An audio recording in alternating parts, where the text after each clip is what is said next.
দর্শক, আমরা এই মুহূর্তে রয়েছি সুনামগঞ্জের সীমান্ত নদী পাটলাই নদীতে। তো পাটলাই নদীতে গত পহেলা জুলাই থেকে একটি নৌজটের সৃষ্টি হয়েছে। এর কারণ হিসেবে দেখা গেছে পাটলাই নদীতে যে বিআইডব্লিউটি এর যে ইজারাকৃত নদী এটা, তো ভারত থেকে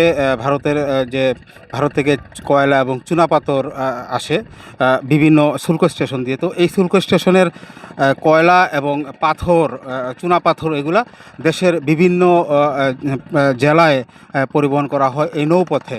তো এখানে প্রতি বছরই আমরা দেখি বিআইডব্লিউটিএ অর্থাৎ বাংলাদেশ অভ্যন্তরীণ নৌ পরিবহন কর্তৃপক্ষ ইজারা দেয়। তো ইজারা দেয়, গত বছরও আমরা দেখেছি ইজারা দেয়। এখানে একটি রয়্যালিটি দিয়ে তারপর হচ্ছে এখান থেকে নৌকা দেশের বিভিন্ন প্রান্তে চুনাপাথর এবং কয়লা নিয়ে পরিবহন করে থাকে। তো এবছর গত 5 দিন যাবত এখানে তীব্র নৌজট দেখা দিয়েছে। আর কারণ হিসেবে দেখা গেছে শ্রমিকরা যেটা বলছে যে এবছর অন্যান্য বছরের তুলনায় তাদের কাছ থেকে রয়্যালিটি বেশি দাবি করা হচ্ছে, অর্থাৎ এখানে টন প্রতি 70 টাকা নির্ধারণ করা হয়েছে, এমনটাই তারা বলছেন। আবার ইজারাদার কর্তৃপক্ষ আমাদেরকে যেমনটা জানাচ্ছে যে ইজারাদার বলছে এবছর বিআইডব্লিউটিএ থেকে নির্ধারিত করে দেওয়া হয়েছে প্রতি টন প্রতি 70 টাকা।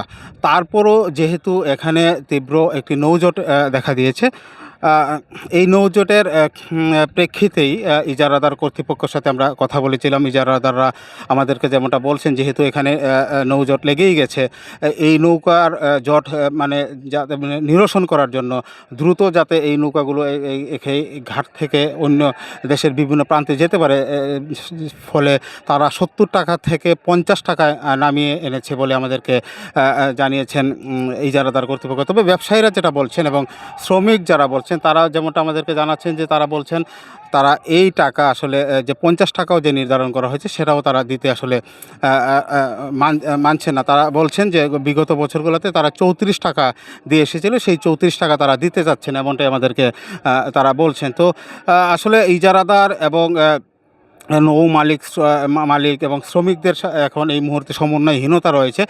তো এই সমন্বয়হীনতার কারণে এখানে পাটলাই নদীতে তীব্র নৌজটের দেখা দিয়েছে। তো এখানে নৌজটের কারণে আমরা দেখেছি যেহেতু এখানে একেবারে টাঙ্গার হাওরের কাছাকাছি অবস্থিত এই পাটলাই নদীটি, টাঙ্গার হাওর থেকে এখানে পর্যটকবাহী বিলাসবহুল যে হাউসবোটগুলো রয়েছে সেই সব হাউসবোটগুলো এখানে যেতে অনেকটাই বিড়ম্বনার পড়তে হচ্ছে। এখানে আমরা দেখেছি অনেকটা ঝুঁকির মুখেও পড়তে হচ্ছে, যেহেতু প্রত্যেকটা নৌকাতেই কিন্তু আপনারা নিশ্চয়ই দেখতে পাচ্ছেন এখানে পাথর এবং চুনা পাথর রয়েছে, যার ফলে এখানে অনেকটা ঝুঁকি রয়েছে। বিশেষ করে রাত্রিবেলা যখন পর্যটকবাহী নৌকাগুলো যাচ্ছে এইদিকে, তখন কিন্তু অত্যন্ত একটি ঝুঁকি নিয়ে চলাচল করছে। আমরা বেশ কয়েকটি পর্যটকবাহী নৌকার যে পরিচালকদের সাথে কথা বলেছিলাম, তারা আমাদেরকে যেমনটা জানিয়েছেন যে এখানে পুরো নদী জুড়েই কিন্তু পাথর এবং কয়লাবাহী নৌকা জট লেগে আছে, যার ফলে তারা অনেক সময় দুর্ঘটনার ঘটতে পারে এমনটাই তারা আশঙ্কা করছেন।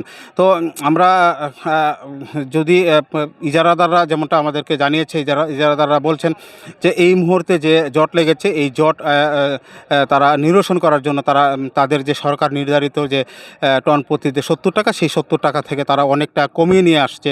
তারপরও তারা চাচ্ছেন যে নৌকার জট যেন ছুটে যায়। তো নৌকার জট যতক্ষণ না পর্যন্ত এখান থেকে না ছুটবে ততক্ষণ পর্যন্ত আসলে যে জট আরও তীব্র আকার হতে থাকবে। কারণ দুই পাশ থেকে কিন্তু নৌকা আরও আসছে, অর্থাৎ খালি নৌকাগুলো আসছে মালামাল নেওয়ার জন্য, এবং ভরার যে নৌকাগুলো সেই নৌকাগুলোও কিন্তু ছেড়ে আসছে। এইখানে এসে আসলে জটলা বাড়ছে, যার ফলে এখানে যত সময় যাচ্ছে নৌজট ততই তীব্র আকার ধারণ করছে। তো সার্বিকভাবে আমরা বলতে পারি এখন যদি শ্রমিকরা আসলে তাদের যে ইজারাদাররা যে টাকা নির্ধারণ করেছে সেই টাকা দিয়ে যদি তারা দেশের বিভিন্ন প্রান্তে চলে যায়, তাহলে হয়তো বা এই নৌজট থেকে দ্রুতই সময়ের ভিতরেই নিরসন করবে, এমনটাই প্রত্যাশা করছেন এই স্থানীয় বাসিন্দা এবং পর্যটকবাহী যে নৌকাগুলার মালিকরা, তারাও এমনটাই প্রত্যাশা করছেন। তো এই ছিল সুনামগঞ্জের পাটলাই নদীর নৌজট এলাকা থেকে সর্বশেষ।